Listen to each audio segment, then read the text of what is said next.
Puppy Mind by Andrew Jordan Nance. Illustrated by Durk.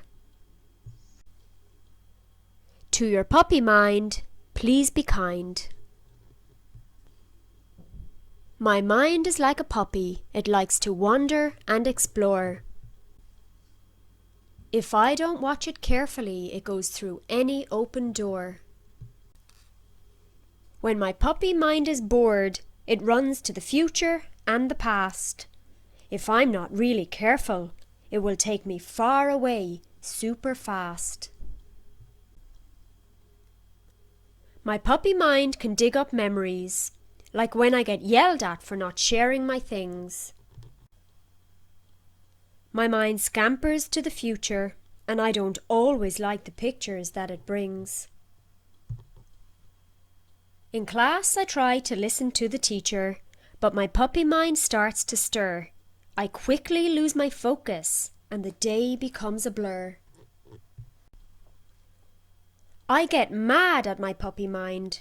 Why don't you just sit and stay? When I yell, my puppy mind gets scared and hides or runs away.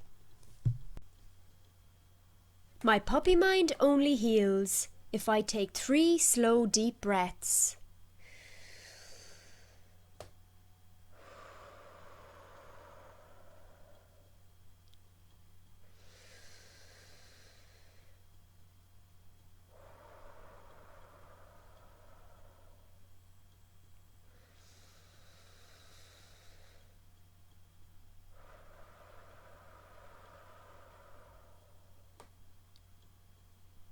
If I do it often enough, I feel calmer in my chest. Taking 3 slow breaths is the best way to train my puppy mind. I am learning to be my mind's best friend. It responds best when I am kind.